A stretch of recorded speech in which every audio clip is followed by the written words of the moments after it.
Hi children. Today our topic is an elementary school classroom in a slum. It was taken from poetry. Now let us discuss about the author of this poem. It was written by Stephen Spencer. Stephen Spencer was an English poet and essayist. He left University College, Oxford, without taking a degree and went to Berlin in 1930. He declared himself to be a socialist and pacifist. We know that socialist means a person who works for the people and who serves for the people, and whereas pacifist is a person who is against to violence. Next, in this poem, he has concentrated on themes of social injustice and class inequalities. So, through this poem, we will learn how a society, especially poor children, are facing different kind of problems if you compare with the rich children. The theme of this poem is it shows social injustice and inequalities towards poor children in the classroom. Let us go to stanza number 1. Far, far from gusty waves, these children's faces. See children, here the poet started with far, far. Far, far is nothing but a poetic device called repetition. That means he said that these children are very, very far away from gusty waves. Gusty waves are nothing but gentle wind. These faces are, and these children are very, very far away from gentle breeze. Like rootless weeds, the hair turn round their pallor. And here also the poet used simile to compare them with rootless weeds. Rootless weeds are unwanted plants which are not useful for anyone. So that here also these children are compared as rootless weeds, and pallor means a dull face. So they did not comb properly, so their hair was torn. That means their hair reached until to their dull face. The tall girl with her weighed down head, and he compared one more girl, the tall girl in the class. She put her head down. That means she did not want to show her face to others. Maybe due to shy feeling, or maybe due to shame feeling, or maybe due to she did not comb properly. She don't want to show her poverty to us.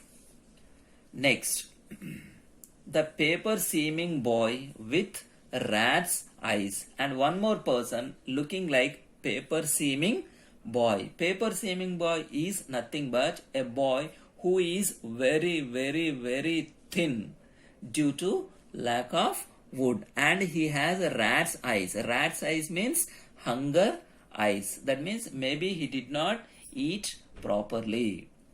The stunted unlucky hair. One more boy, stunted. Stunted means not fully grown due to lack of food. Unlucky hair. Hair means nothing but something possessed from our parents.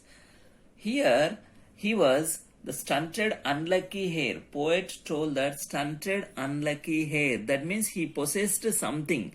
What is that? Of twisted bones. Maybe the disease related to bones. That means one more boy has possessed a bones disease, and he is reciting a father's gnarled disease, always repeating about his father's gnarled disease. Gnarled means something very severe and tough. His lesson from his desk at back of the dim class. Here the poet said that the class was very dim. There was no proper lighting. But at the back of the class, one unnoted, sweet and young, one unnoted, who is not visible properly, one sweet and young boy was sitting at the back of the class.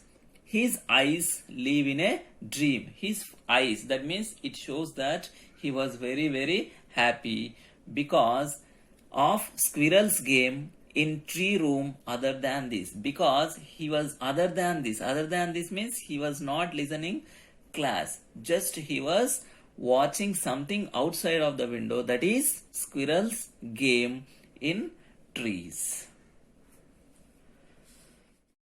Now let us go through some important meanings in stanza number 1. Gusty waves, a kind of breezy winds or gentle winds. Rootless weeds, unwanted plants. Pallor, dull face. Hair, successor of property. Stunted, not fully grown due to lack of food. Gnarled, which is very severe or tough. Reciting, repeating or reading. Unnoted, not clear or visible. Paper seeming boy, very thin boy who looks like paper. Let us go with poetic devices or literary devices used in stanza number 1. Far, far is repetition, like rootless weeds, simile. Paper seeming boy, metaphor. Rat's eyes, metaphor. Now, stanza number 2. On sour cream walls, donations, Shakespeare's head. On sour cream walls. Sour cream walls means the walls are looking unpleasant. That means there was creamy color mixed with white color and looks very ugly. On that sour cream walls, some rich people have donated some things. That means some rich people donations were sticked on the walls of the classroom. First one is Shakespeare's head. And we can see cloudless at dawn. We know that cloudless at dawn means morning time. The weather, how the weather looks, there was a picture of that kind of weather sticked on the walls. Civilized dome riding all cities. Civilized dome means well mannered and polite. Dome means one of the ancient city. We can see one of the civilized city all over the world. And we can also see some belt, flowery Tyrolese Valley. Tyrolese Valley, one of the beautiful valleys situated in Austria. And also we can see one open-handed map. Open-handed map. Awarding the world its world. So here the poet has used irony because here the children don't know about all these because they are living in a slum. But these are all created by rich people. So that's why they don't understand the importance of these pictures. That's why the poet mentioned that awarding the world its world. This world was created by rich people. But actually the slum area people world is not like this. And yet for these children, these windows, not this map, their world. If you compare with children, this is not their world which is on the wall. Their world is that whatever they can see through their windows is their complete world. Total their area is covered with dirt and everywhere there was no proper lighting. That is only their world. But their world is not located on the walls. Where all their futures painted with a fog. Here all there is children. Their futures painted with a fog. We know that fog we will see in winter season. So due to snow it was unclear in the morning session especially. So here also there is no clarity about children's future. It was painted with a fog. It was unclear. A narrow street sealed in with a lead sky. Lead sky is nothing but a dark sky which is unclear. So here their street is very narrow and that street is looking like something dark was sealed their total street. That means there was no proper lighting, there was no proper sanitation, there was no proper cleanliness in their street. Far, far from rivers, capes, and stars of words. Here also he used again repetition. Far, far. That means they were very, very far from water. That means rivers. They are very, very far from capes. Capes are nothing but beautiful pieces of land or large pieces of land. They were very from for them. And stars of worlds. Nothing is there around them except dark area and dirt. Now let us see the important meanings of second stanza. Sour cream. Included cream color in white, which looks unpleasant. Dome. Ancient city. Tyrolese Valley. Beautiful valley located in Austria.